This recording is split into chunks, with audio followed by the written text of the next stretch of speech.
Hello and welcome to AnongSay, isang makasaysayang talakayan. In 4 volumes, we'll be journeying through the history of the Philippines, each with an exciting and enlightening topic of focus. So don't miss out on a single one. You're currently tuned into our very first volume, Salaysay na may Saysay sa Sinasalaysayan. I am your host, Jero Balanang. Get ready to listen and learn. Let's start this off by going back to the basics.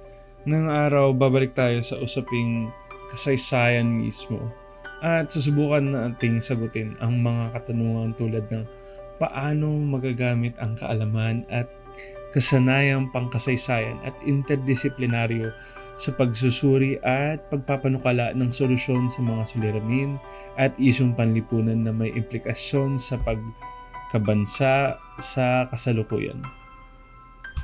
Bago iyon, alamin muna natin bakit nga ba mahalaga pag-aralan ang mga kasaysayan.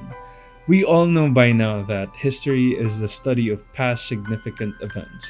By understanding the historical events of the past, we will have a better understanding of the present. Not to mention the Philippines' anti-colonial structure against the Spanish and American occupation evidently displayed our country's longing for sovereignty. This experience makes us think twice about foreign policies. The lesson we learned from history served as a guide in avoiding our past mistakes. Because of history, our leaders Manuel L. Quezon and Jose P. Laurel had a complex and radical relationship with the colonial powers.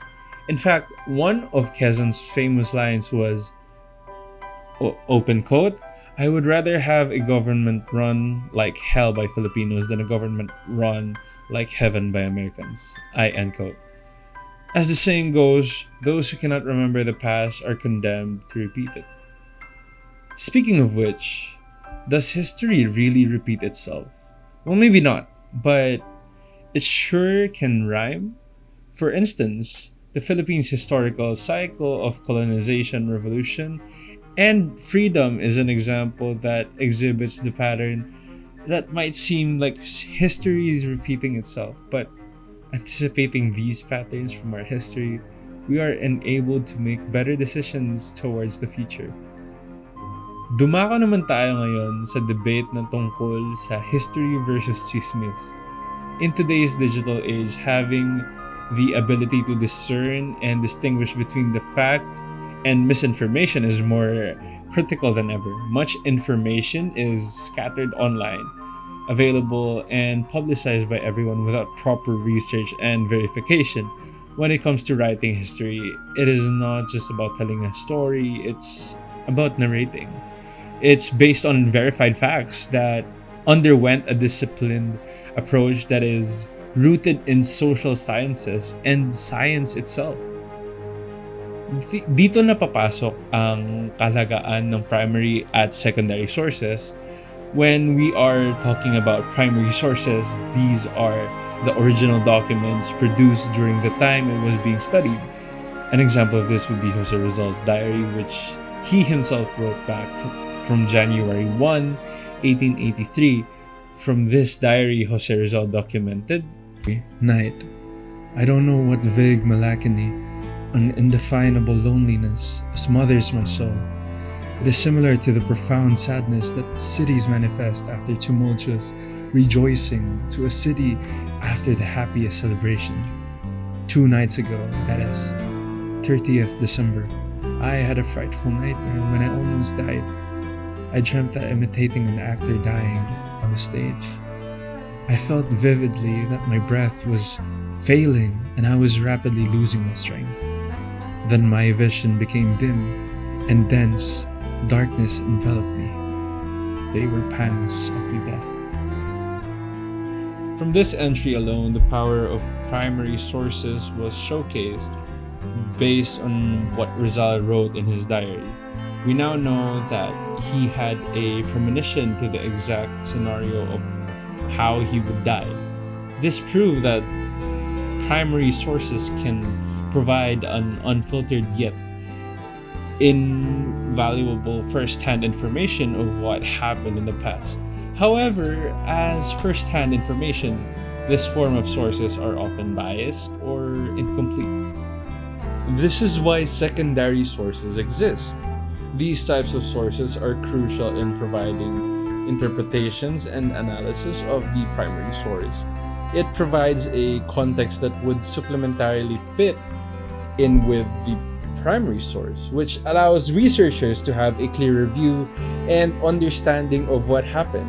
This type of source comes in the form of history books, articles, and documentaries of the past events. Those that have already interpreted and studied the event after its occurrence. But even secondary sources are subjected to personal biases and perspectives, which is why both forms of sources must be critically evaluated. According to American historian Louis Gottschalk, a historical method of rigorous and repetitive process of gathering, comparing, and verifying sources is done to verify the sources before being written as a narrative. This is done to ensure that the historians are accounting a narrative that is accurate and or close as to what actually happened. Gottschalk emphasized the importance of external and internal criticism.